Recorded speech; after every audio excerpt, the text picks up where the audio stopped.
कैसे हो दोस्तों। क्लास 12th केमिस्ट्री लेसन दूसरा विलियन। आज एपिसोड 14 की बारी है। पिछले एपिसोड में आपने राउल्ट का नियम सीखा था और आज हम सीखेंगे कि कुछ सॉल्यूशन तो ऐसे होंगे जो राउल्ट के नियम का पालन करेंगे और कुछ होंगे जो राउल्ट के नियम की पालना नहीं करेंगे। इसी आधार पर विलियनों को दो भागों में बांटा गया है। कौन कौन से? एक आदर्श विलियन और एक अनादर्श विलियन। आज का टॉपिक यही है बच्चों, आदर्श और अनादर्श विलियन। मैं इसको एक टेबल के माध्यम से समझाऊंगा। बना रहा हूं मैं एक टेबल बच्चों, आदर्श और अनादर्श विलियन। जो बच्चे चैनल को बिना सब्सक्राइब किए हुए देख रहे हैं वो चैनल को सब्सक्राइब कर लें बच्चों, क्योंकि चैप्टर रेगुलर चल रहा है और रेगुलर अगर आप क्लासेस देखेंगे तभी आपको बेनिफिट मिलेगा। तो आपके पास दो तरीके के विलियन हैं, आदर्श विलियन और अनादर्श विलियन।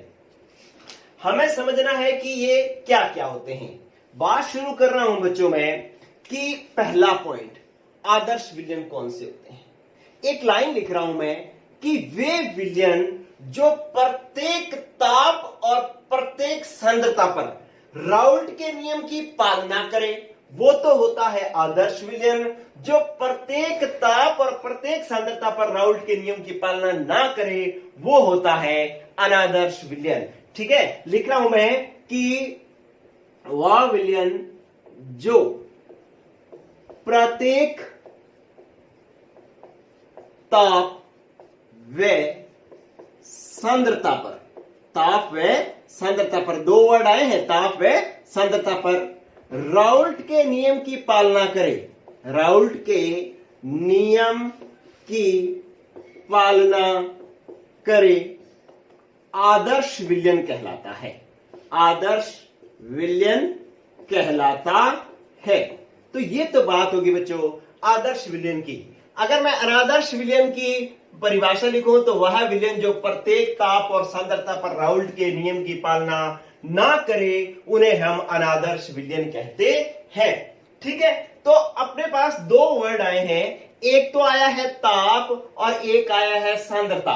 इन पर अपने को चेक करना है कि अगर बार बार अलग अलग टेम्परेचर करें, अलग अलग सांद्रता करें तो हर टेम्परेचर और हर सांद्रता पर राउल्ट के नियम की पालना करेगा तो आदर्श विलियन और नहीं करेगा तो अनादर्श विलियन। फिर बात करते हैं कि आदर्श विलियन में ऐसा होता है, आदर्श विलियन वो ही होगा जिसके अंदर आयतन परिवर्तन क्या रहे बच्चों, आयतन परिवर्तन क्या रहे, परिवर्तन मतलब जिसको अपने कहते हैं डेल वी क्या रहे, शून्य। इस चीज का क्या मतलब है आयतन परिवर्तन शून्य? मेरे पास मतलब विलायक, आपको पता है कि विलय प्लस विलायक मिलाते हो तो क्या बनता है बच्चों, विलियन। अब आपके पास मान लो विलय है वो 5 लीटर, विलायक हो 10 लीटर और ये विलियन बन जाए 15 लीटर। तो अब विलियन ये पूरा आयतन जो है वो है V2, ये पूरा आयतन कितना हो गया 10 और 5, ये कितना हो गया टोटल 15 V1। तो V डेल्टा V कितना आ गया, V2 minus V1, V2 minus V1। अब V2 कितना है 15, V1 कितना है 10 और 5 15, तो अंतर कितना आया 0। इसका मतलब ये हुआ बच्चों कि इसके अंदर आयतन परिवर्तन 0 रहता है, अर्थात जब विलय को विलायक में मिला करके विलियन जब बनाया जाता है तो इन दोनों का जितना आयतन होगा ना उतना ही आयतन इसका होगा। इसका आयतन 10 और 5 15 है तो ये 15 ही रहेगा, ये 16 या 14 नहीं होगा। किसके लिए? आदर्श विलियन के लिए। आदर्श विलियन के लिए आयतन परिवर्तन शून्य रहता है, विलय और विलायक के आयतन के बराबर ही विलियन का आयतन होता है। तो ये बात आपको ध्यान रखनी है। चलो, लेकिन जो अनादर्श विलियन होगा ना, अनादर्श विलियन जो होगा उसमें आयतन परिवर्तन शून्य नहीं होगा। इसका मतलब जब विलय में विलायक मिलाएंगे तो विलियन का आयतन विलय विलायक के आयतन से या तो बढ़ जाया करेगा या फिर घट जाया करेगा। मतलब 10 और 5 मिलाओगे तो आपके पास 15 ना बनकर के या तो 16 बनेगा या 14 बनेगा। किसमें?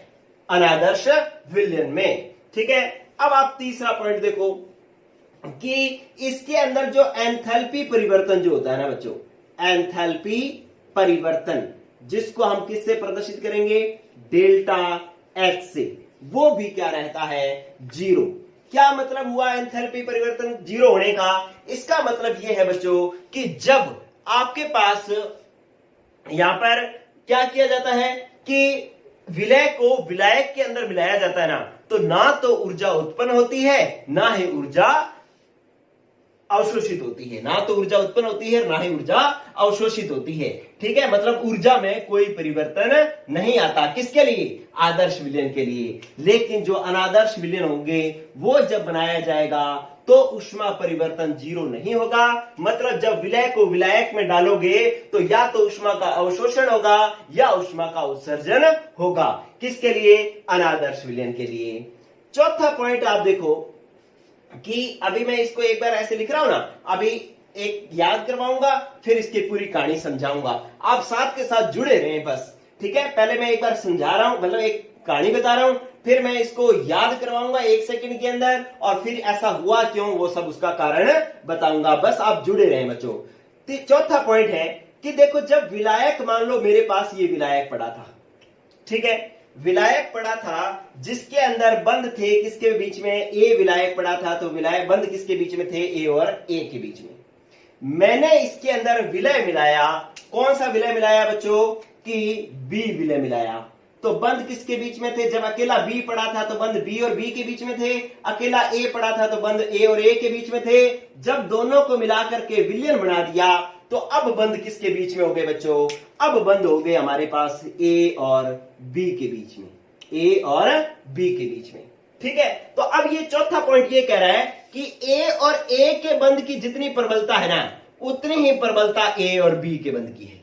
ठीक है, ए और ए, इन दोनों, ये दोनों बंद जितने प्रबल है ना, उतने ही ए और बी है, और जितने बंद की प्रबलता बी और बी की है उतनी है ए और बी की। इसका मतलब हुआ कि जितना बंद बी और बी का प्रबल है उतना ही बंद ए और बी का प्रबल है। दोनों की मजबूती एक समान है। किसके लिए? आदर्श विलयन के लिए।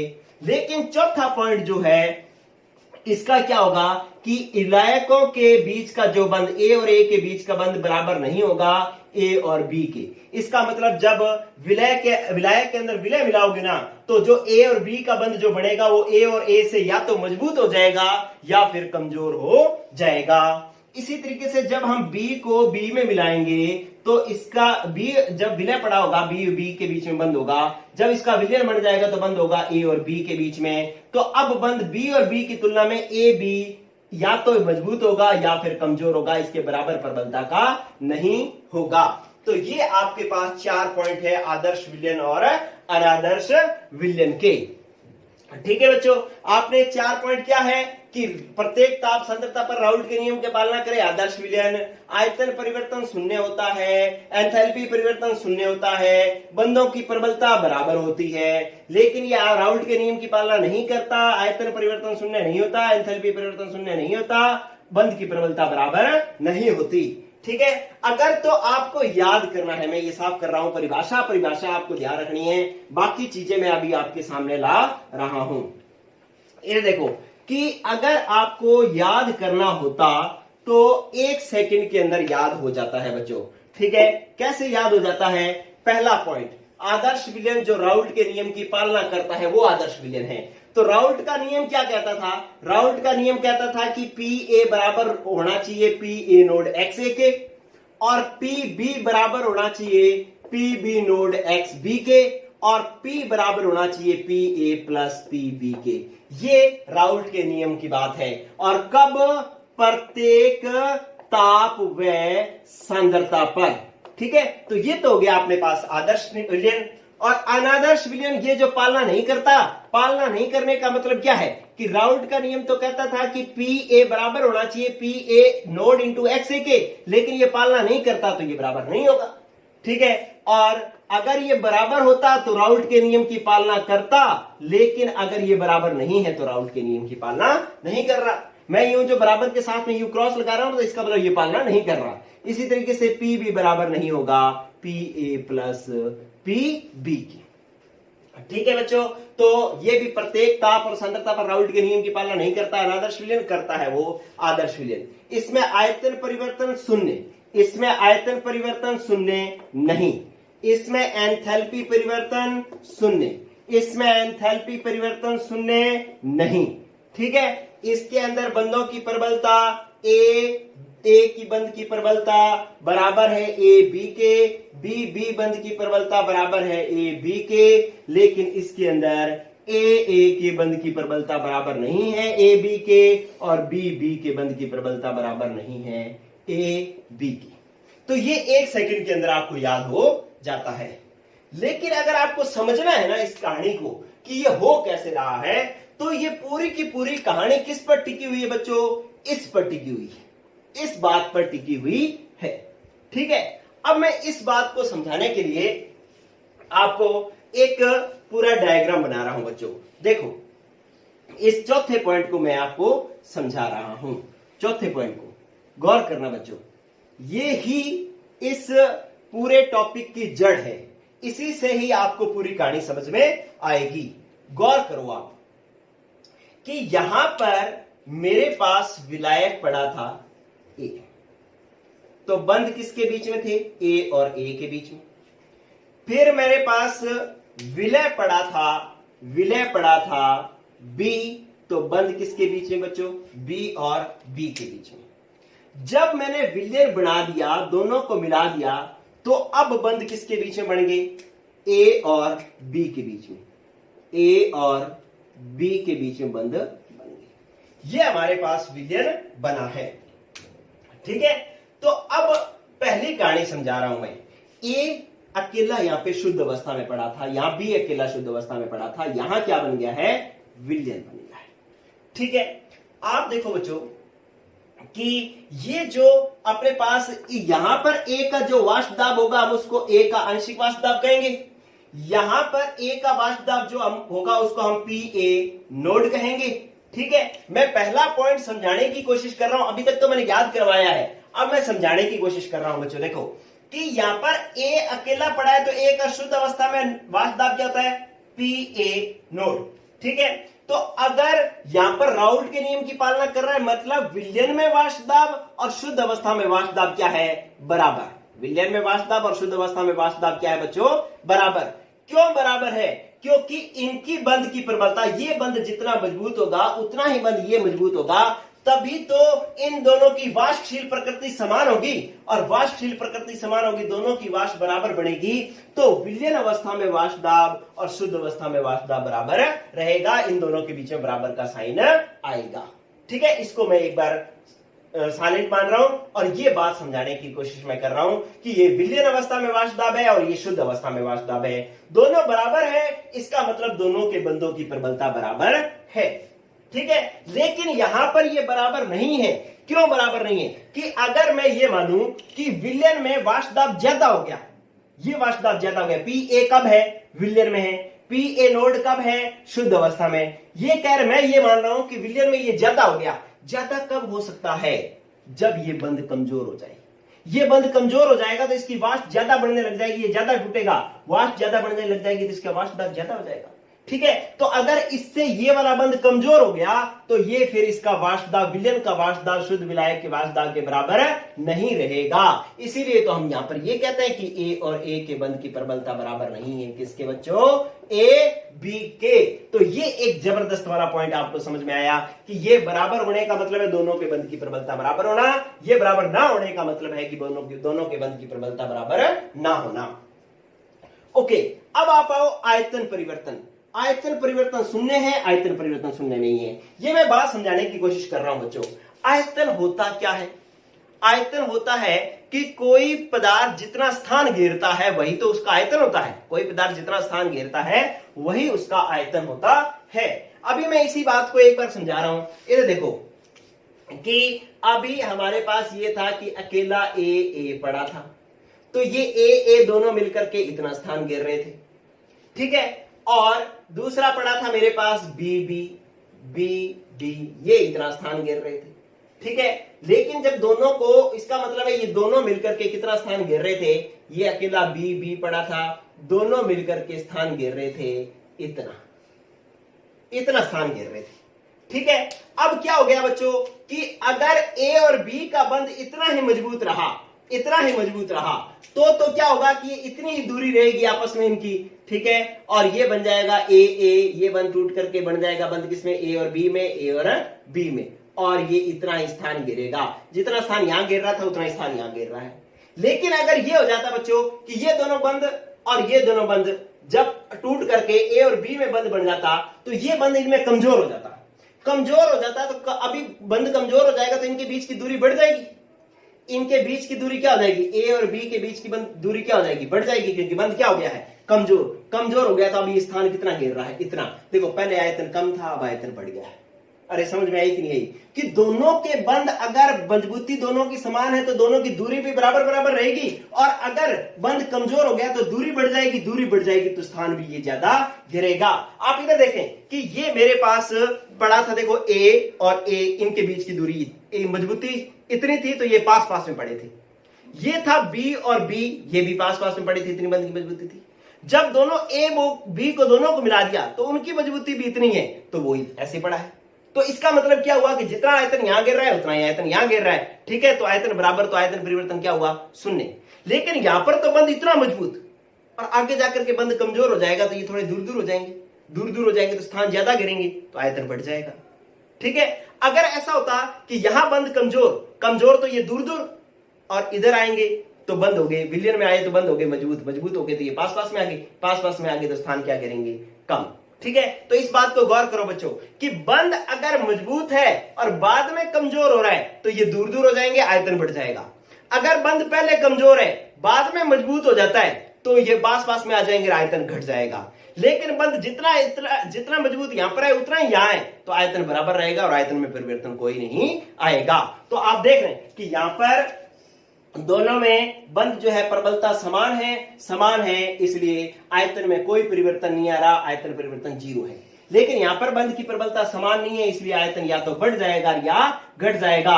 अगर विलयन में बंध मजबूत हो गए, कमजोर से मजबूत हो गए तो आयतन घट जाएगा, और मजबूत से कमजोर हो गए तो आयतन बढ़ जाएगा। देखो मजबूत पास पास में, कमजोर दूर दूर, तो आयतन क्या हो जाएगा, बढ़ जाएगा। ठीक है, तो अगर दोनों की प्रबलता समान नहीं होगी तो आयतन या तो बढ़ जाएगा या घट जाएगा। फिर आप देखो बच्चों एंथैल्पी परिवर्तन। एंथैल्पी परिवर्तन का कारण आपने समझना है ना, तो इधर आ जाओ आप। देखो ये चीज बड़ी ही जबरदस्त है। क्या कह रहा है ये कह रहा है कि एंथैल्पी परिवर्तन, आप एक चीज समझ लो, बंध बन कैसे रहा है, पहले ए और ए के बीच में, फिर बी और बी के बीच में, दोनों को मिलाया ये बन गया ए बी, और 2 बार बनेगा क्योंकि 2 ही ए थे 2 ही बी थे, तो ए बी, दोनों को मिला रहे हैं तो ये बन रहा है, ये विलायक, ये विलय, ये विलयन। इसका मतलब जब विलयन बन रहा है तो ए और ए के बीच का बंध टूट रहा है, बी और बी के बीच का बंध टूट रहा है। इन दोनों के बीच के बंध क्या हो रहे हैं बच्चों, टूट रहे हैं। ठीक है, और केमिस्ट्री की बात अगर समझो तो जब भी बंध टूटते हैं तो ऊष्मा का अवशोषण होता है। बंध टूटता है तो ऊर्जा का क्या होता है बच्चों, अवशोषण। ये ऊर्जा ग्रहण करेगा, ऊर्जा लेगा तभी तो टूटेगा। और यहां पे क्या हो रहा है, ए और बी के बीच बंध बन रहा है, ए और बी के बीच बंध बन रहा है। यहां पर क्या हो रहा है बच्चों, बंध बन रहा है, बंध बन रहा है। और बंध जब बनता है तो ऊर्जा का उत्सर्जन होता है। ऊर्जा का क्या होता है बच्चों, उत्सर्जन होता है। ये कहानी है पूरी, आपको फुल डिटेल में मजा आ जाएगा अगर ये समझ पाए तो। क्या है कि ए और बी को मिलाओगे तो ए बी बनेगा, मतलब इस बंध को आपको तोड़ना है, इस बंध को तोड़ना है। बंध तोड़ने के लिए ऊर्जा देनी पड़ती है, मतलब ऊर्जा का अवशोषण होता है। और जब ए बी और ए बी के बीच में बंध का निर्माण होता है तो ऊर्जा का क्या होता है बच्चों, उत्सर्जन होता है। ठीक है, अब देखो कि अगर इनकी बंध की, दोनों के बंध की प्रबलता इन दोनों बंधों की प्रबलता के बराबर है तो क्या होगा, ये होगा कि ये जितनी ऊष्मा अवशोषित होगी उतनी निकलेगी। मान लो 10 कैलोरी यहां निकली, 10 कैलोरी मैंने इसको देनी पड़ी ये तोड़ने में, प्लस 10 कैलोरी। ये बी और बी के बंध को तोड़ने में 10 कैलोरी देनी पड़ी तो ये भी प्लस 10 कैलोरी हो गया। लेकिन यहां बंद बन रहा है, ये ऊर्जा निकलेगी तो -10 कैलोरी, यहां बंद बन रहा है तो ऊर्जा निकलेगी -10 कैलोरी। ये इनके बराबर क्यों है? क्योंकि दोनों के बंद की प्रबलता बराबर है। तो ऊर्जा दी कितनी? +20, निकली कितनी? -20। आंसर 0। इसका मतलब ऊर्जा में कोई परिवर्तन नहीं हो रहा। इसका मतलब कौन सा विलयन है बच्चों? आदर्श विलयन है। लेकिन अगर ऐसा हो जाता, ये वाली आदर्श विलयन के एंथैल्पी परिवर्तन 0 है, क्योंकि जितनी ऊर्जा बंधों को तोड़ने में लग रही है उतनी ऊर्जा बंधों के निर्माण में निकल रही है, इसलिए कुल ऊर्जा परिवर्तन क्या हो गया बच्चों? 0 हो गया। फिर आप एक कहानी समझे, कितनी जबरदस्त बात बता रहा हूं। अगर ऐसा हो जाता कि इन दोनों से ये बंध जो है वो मजबूत बन जाता। देखो, आपको मैंने कहा कि जब बंध बनता है ना तो ऊर्जा निकलती है। बंध बनता है तो क्या होता है बच्चों? ऊर्जा निकलती है। बंध अगर मजबूत बनेगा तो ज्यादा ऊर्जा निकलेगी, बंध कमजोर बनेगा तो ऊर्जा कम निकलेगी। ये कंसेप्ट है, ये आपको ध्यान रखना है कि बंध बनता है तो ऊर्जा निकलती है, लेकिन बंध मजबूत बनता है तो ज्यादा ऊर्जा निकलती है, बंध कमजोर बनता है तो ऊर्जा कम निकलती है। मैं ये कह रहा हूं कि ये बंध ज्यादा मजबूत बन जाता, ए और बी, ए के अंदर बी मिला देते तो बंध मजबूत बन जाता। मजबूत बन जाता तो ज्यादा ऊर्जा निकलती। ज्यादा ऊर्जा का मतलब है कि 10 की बजाय ये कितना हो जाता? 15, और ये भी कितना हो जाता? 15। कब? जब ये बंध मजबूत हो जाता। तो अब ऊर्जा निकलती कितनी? 30 निकलती, तो ये -30। आंसर क्या आ जाता? -10। इसका मतलब ये प्रक्रिया ऊष्माक्षेपी हो जाती। कैसी हो जाती? ऊष्माक्षेपी। तो ऊर्जा निकलती, यहां पर ऊर्जा निकलती। अगर ये ए और बी की तुलना में ए बी बंध मजबूत हो जाएंगे तो ऊर्जा निकलेगी। इसका मतलब ऊर्जा परिवर्तन 0 नहीं होगा, ऊर्जा यहां पे निकलेगी। अरे बात समझ में आई कि नहीं? यहां पर डेल्टा एच का मान किसमें होगा? माइनस में होगा, अगर ये बंध मजबूत हो गए तो। लेकिन अगर ये बंध कमजोर हो गए, सुनो इधर, अगर ये बंध कमजोर हो जाते तो ऊर्जा कम निकलती। कमजोर हो जाते तो ऊर्जा कम निकलती, और कम निकलती का मान लो यहां पे ऊर्जा, ये बंध मजबूत था, ये कमजोर था। मजबूत था तो तोड़ने में ऊर्जा तो 10 कैलोरी लग रही है, इसको तोड़ने में ऊर्जा तो 10 कैलोरी लग रही है। लेकिन जब ये बना ना तो बंध कमजोर था, इसलिए कम ऊर्जा निकली, मान लो 5 कैलोरी निकली। ठीक है, और ये भी बंध कमजोर था तो ऊर्जा कम निकली, मान लो 5 कैलोरी निकली। अब निकली कितनी? 5 और 5 10 कैलोरी। देनी कितनी पड़ी? 20 कैलोरी। तो इसका मतलब है 10 कैलोरी ऊर्जा एक्स्ट्रा लगी है। 10 कैलोरी ऊर्जा एक्स्ट्रा लगी है तो यहाँ पे डेल्टा एच का मान प्लस में आया है, मतलब डेल्टा एच एंथैल्पी परिवर्तन 0 नहीं है।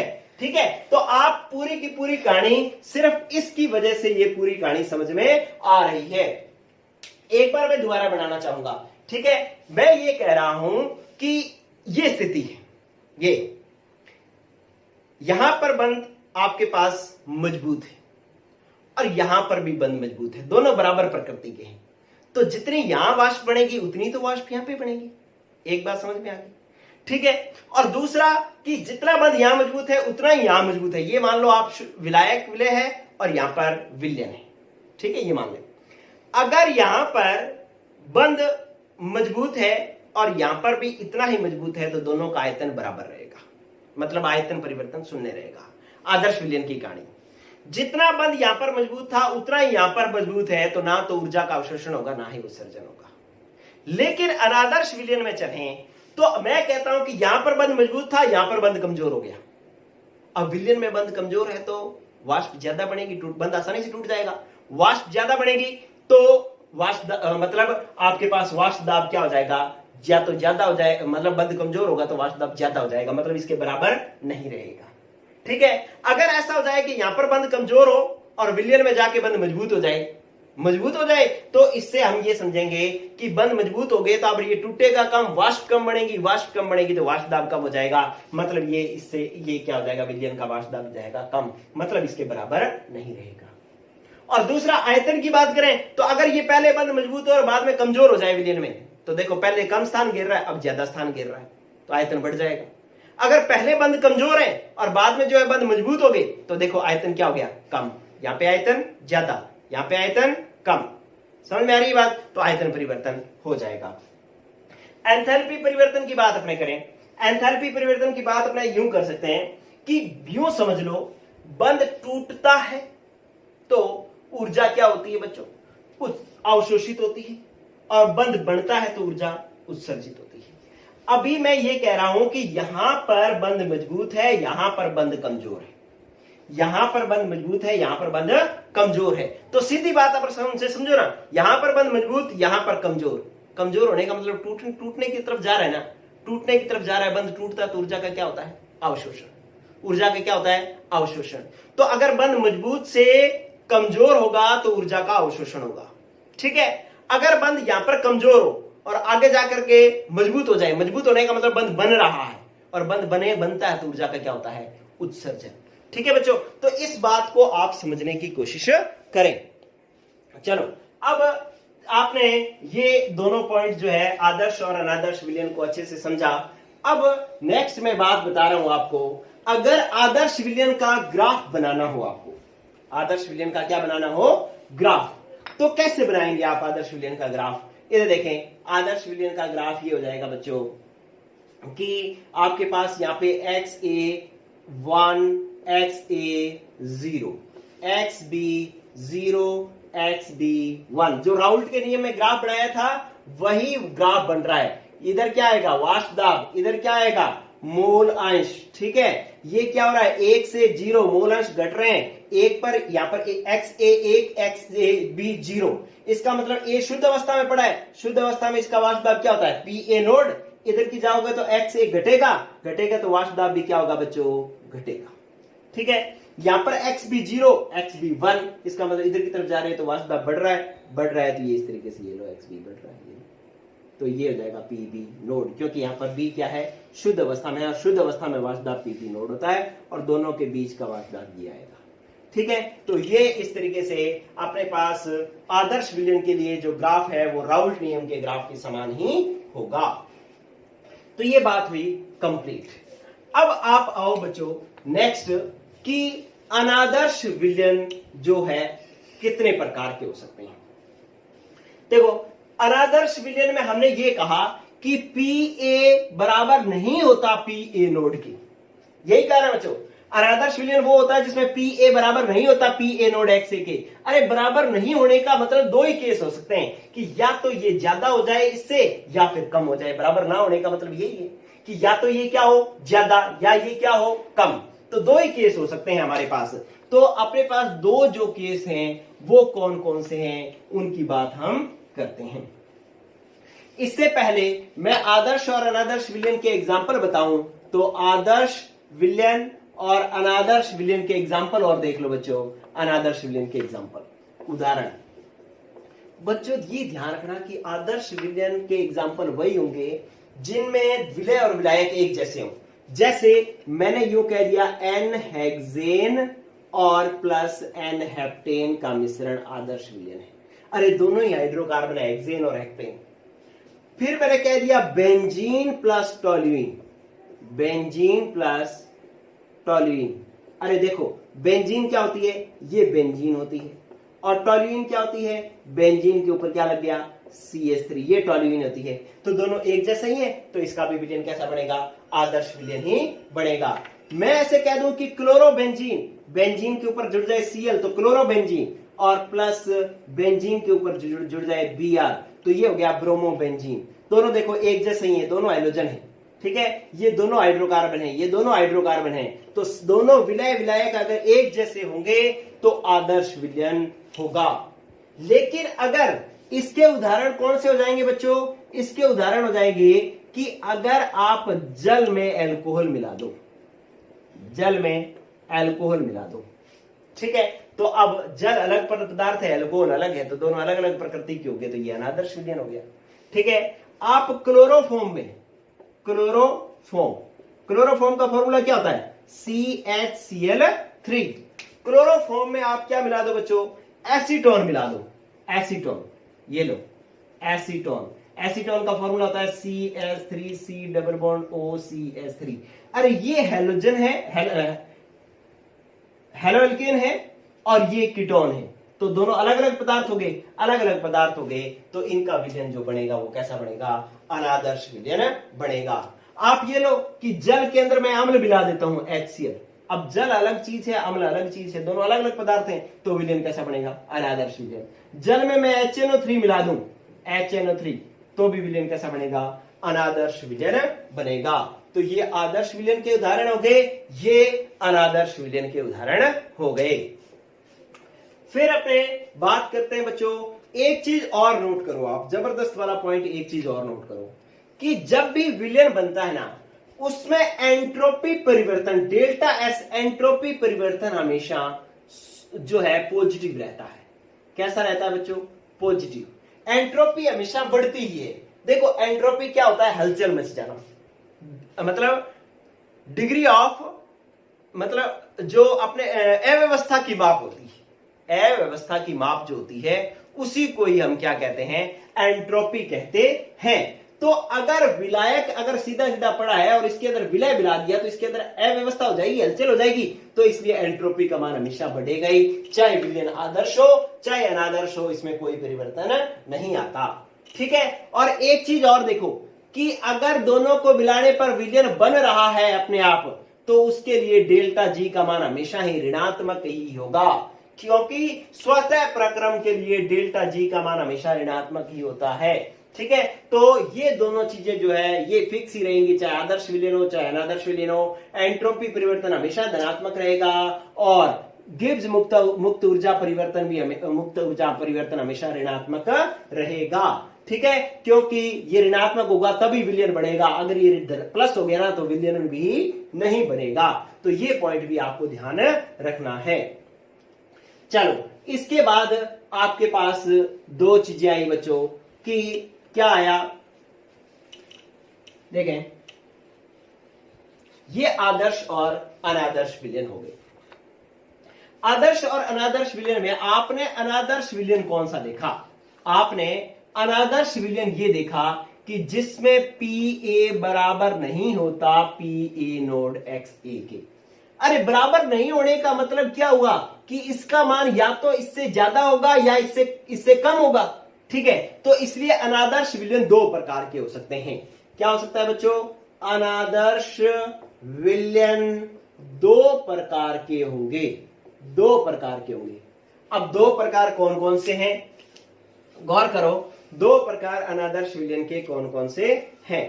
अपने पास दो प्रकार जो है मैं यूं बढ़ा रहा हूं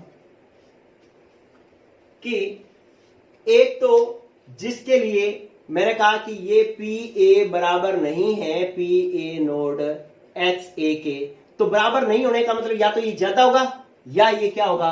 कम होगा। ठीक है। यही तो बात हुई ना। जब ज्यादा होता है तो इसका मतलब होता है धनात्मक विचलन वाले, धनात्मक विचलन वाले अनादर्श विलयन, धनात्मक विचलन वाले अनादर्श विलयन। और जब कम होता है तब कहते हैं ऋणात्मक विचलन वाले, ऋणात्मक विचलन वाले अनादर्श विलयन। ठीक है। तो आपके पास दो तरीके के विलयन हो गए, धनात्मक विचलन वाले अनादर्श विलयन और ऋणात्मक विचलन वाले। ठीक है। धनात्मक वाले में ये क्या हो जाएगा? ज्यादा, और ऋणात्मक वाले में ये क्या हो जाएगा? विलयन में वाष्प दाब क्या हो जाएगा? कम। तो इसी तरीके से इसका पहला पॉइंट हम बना रहे हैं, ये ज्यादा, तो इसी तरीके से पी बी भी क्या हो जाएगा? P B node X B से क्या हो जाएगा? ज्यादा। पी कुल पी कितना हो जाएगा? P A plus P B से क्या हो जाएगा? ज्यादा। ठीक है। इसी तरीके से यहां पे ऋणात्मक विचलन में सब कम, कम तो ये लो अपने पास P B node X B से कम, और पी कम हो जाएगा P A plus P B से। ठीक है। तो पहला पॉइंट दोनों का हो गया। मैंने कहा कि अनादर्श विलयन वो होते हैं जो ये जिसमें ये बराबर नहीं होता। बराबर नहीं होता तो क्या हो सकता है? ज्यादा या फिर कम। जिनमें ज्यादा होगा वो धनात्मक विचलन वाले, जिनमें ये कम हो जाएगा वो ऋणात्मक विचलन वाले। ठीक है। क्या? वाष्प दाब, आंशिक वाष्प दाब या विलयन में वाष्प दाब जिनका कम हो जाएगा वो ऋणात्मक विचलन वाले, विलयन में जिनका वाष्प दाब ज्यादा हो जाएगा वो धनात्मक विचलन वाले अनादर्श विलयन हो जाएंगे। फिर आप आओ बच्चों दूसरा पॉइंट। दूसरा पॉइंट क्या कह रहा है कि आपके पास आयतन परिवर्तन देखना है, तो आयतन परिवर्तन भी क्या होगा? जीरो से ज्यादा। जीरो से ज्यादा होने का मतलब आयतन परिवर्तन किस में आएगा? जीरो से ज्यादा क्या होता है? प्लस में होता है। तो आयतन परिवर्तन प्लस में आएगा, मतलब आयतन जो है वो क्या हो जाएगा? बढ़ जाएगा। आयतन जो है इसमें बढ़ेगा धनात्मक विचलन वाले में, और ऋणात्मक विचलन वाले में सब कुछ कम, तो आप इसको भी लिखो कम। जीरो से कम का मतलब डेल्टा वी का मान क्या आएगा? माइनस में। माइनस में आने का मतलब क्या होता है? आयतन घटेगा, आयतन घटेगा। ठीक है। धनात्मक विचलन वाले में जब आप मान लो क्या करेंगे, 5 10 5 प्लस 5 लीटर विलय 10 लीटर विलायक, विलयन जो बन जाएगा वो बन जाएगा 17 लीटर। 15 बनना चाहिए था, 17 बन गया तो आयतन बढ़ गया, ये धनात्मक विचलन होता है। आपने 5 लीटर विलय 10 लीटर विलायक में मिलाया और 13 लीटर विलयन बना, तो इसका मतलब आयतन घट गया, तो ऋणात्मक विचलन हो गया। ठीक है, तो ये आपके पास 2 बिंदु हो गए। फिर तीसरा पॉइंट आप देखो, धनात्मक विचलन में एंथैल्पी परिवर्तन, एंथैल्पी परिवर्तन भी 0 से ज्यादा होगा। ठीक है, और 0 से ज्यादा होने का मतलब डेल्टा एच का मान क्या होगा, धनात्मक, और धनात्मक का मतलब क्या होता है, ऊर्जा का ऊष्मा या ऊर्जा का अवशोषण। ऊर्जा का क्या होगा बच्चों, अवशोषण। डेल्टा एच का मान धनात्मक होने का मतलब होता है ऊर्जा का अवशोषण होगा।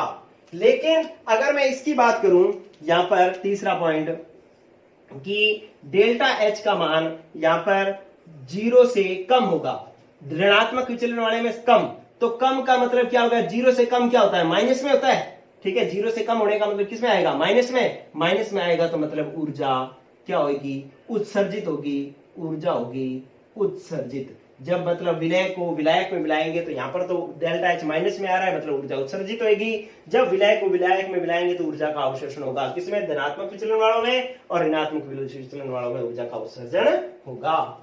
चलो अब आप देखो नेक्स्ट कि आपके पास चौथा पॉइंट जो है वो ए और ए के बंध की प्रबलता, ठीक है, और बी और बी, ए और बी के बंध की प्रबलता, ये इसी तरीके से बी और बी के बंध की प्रबलता, ए और बी के बंध की प्रबलता। ठीक है, अब आप मुझे बताओ कि ए बी ये किसमें है, विलयन में। ये किसमें है, विलयन में। ये मैं बना रहा हूं विलय विलायक में। ये भी किसमें है बच्चों, विलय विलायक में। आप इधर गौर करो, ये कह रहा है आयतन बढ़ रहा है। आयतन का मतलब धनात्मक हो रहा है, आयतन बढ़ रहा है। आयतन किसमें बढ़ रहा है, विलयन में। देखो आयतन कब बढ़ेगा, जब इससे ये होगा तभी तो आयतन बढ़ेगा। गौर कर रहे हो, यहां से अगर स्थिति ये आएगी तभी तो आयतन बढ़ेगा, और यहां बंद मतलब मजबूत है पास पास में, यहां बंद कमजोर है दूर दूर, तभी तो आयतन बढ़ेगा। इसका मतलब विलय और विलायक का बंद जो है विलयन में क्या होना चाहिए, कमजोर। विलयन में बंद क्या होना चाहिए, कमजोर। तो ये बंद कमजोर होना चाहिए, ये बंद मजबूत होना चाहिए, तभी ऐसा हो सकता है। ठीक है, यहां पर ऊर्जा का अवशोषण हो रहा है। ऊर्जा का अवशोषण कब होता है, जब बंद टूटता है। जब बंद टूटता है, आप देखो कि यहां पर बंद मजबूत था, यहां पर बंद कमजोर हो गया, तो इसका मतलब यहां पर मजबूत, यहां पे कमजोर, मतलब बंद टूटने की कगार की तरफ जा रहा है। मजबूत से कमजोर टूटने की तरफ जा रहा है, टूटने की तरफ जा रहा है तो ऊर्जा का अवशोषण होता है। इसलिए देखो यहां पे ऊर्जा का अवशोषण हो रहा है। इसका मतलब यहां से यहां बंद कमजोर होना चाहिए। यहां क्या है, विलयन, मतलब विलयन की तरफ बंद जो है वो क्या हो रहा है, कमजोर हो रहा है। तो ये वाले बंद कमजोर होंगे और ये वाले बंद मजबूत होंगे। ये वाली बात आपको बहुत अच्छे से समझनी है। आप इधर आ जाओ, इसके अंदर चौथा पॉइंट मैं बना रहा हूं। चौथा पॉइंट गौर करना बच्चों कि यहां पर मेरे पास चौथा पॉइंट, यहां पे बंद किसके बीच में, ए और ए के बीच में, बंद किसके बीच में, ए और बी के बीच में, बंद किसके बीच में, बी और बी के बीच में, और यहां पर बंद किसके बीच में, ए और बी के बीच में। ठीक है, तो अब क्या होगा कि यहां पर अगर ये ऋणात्मक विचलन वाले हैं, यहां पर आयतन क्या हो रहा है, घट रहा है। आयतन बच्चों क्या हो रहा है, घट रहा है। ठीक है, कैसे घटेगा, आपके पास यहां पर बंद होगा कमजोर तो आयतन ज्यादा है, इधर आए विलयन में बंद हो गया मजबूत, ये आ गया पास पास तो आयतन घट गया। यहां पर आयतन इतना था, यहां पर आयतन इतना है, आयतन घट गया। इसका मतलब बंद क्या हो रहा है, मजबूत हो रहा है। ठीक है, तो आयतन कब घटेगा, जब बंद मजबूत बन जाएगा, किसमें, विलयन में। तो ये वाला बंद मजबूत होगा, ये वाला बंद कमजोर होगा। एंथैल्पी परिवर्तन की बात करें तो देखो यहां विलायक में ये था, विलयन में बंद मजबूत हो गया, ये हो गया। अरे यहां पर बंद कमजोर, यहां पर बंद मजबूत, इसका मतलब ये बंद बढ़ने की प्रक्रिया है। अरे कमजोर से मजबूत बनने का मतलब है बंद बढ़ने की प्रक्रिया है, और बंद बढ़ने की प्रक्रिया हो रही है तो बंद जब बढ़ता है तो क्या होता है, ऊर्जा उत्सर्जित होती है। तो इसीलिए यहाँ पे ऊर्जा का उत्सर्जन हो रहा है। इसीलिए अब ये वाले बंद विलयन में, इसका मतलब बंद क्या हो रहे हैं, मैंने बार बार यही बनाया है, यहां से ये बनाया है, मतलब बंद मजबूत हो रहा है। ये वाले बंद मजबूत हैं, ये वाले बंद मजबूत हैं। ठीक है, तो इस तरीके की बात होगी।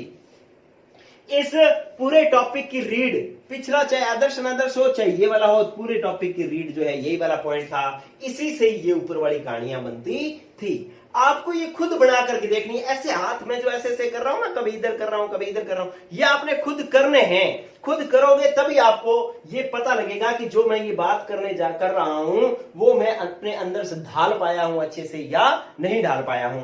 ठीक है, तो अगर आपके पास कोई प्रश्न आया करेगा कि कोई भी विलयन अगर कहेगा, जैसे इसका एक उदाहरण लिखता हूं मैं, ऋणात्मक विचलन वाले का उदाहरण लिखता हूं। उदाहरण है ऋणात्मक विचलन वाले का क्लोरोफॉर्म प्लस एसीटोन।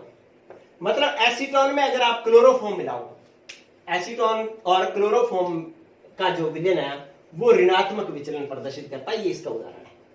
ठीक है, आपसे प्रश्न आ जाए कि क्लोरोफॉर्म एसीटोन में क्लोरोफॉर्म मिलाने पर ये राउल्ट के नियम से ऋणात्मक विचलन प्रदर्शित करता है, क्यों? तो आपको इसका आंसर क्या देना होगा?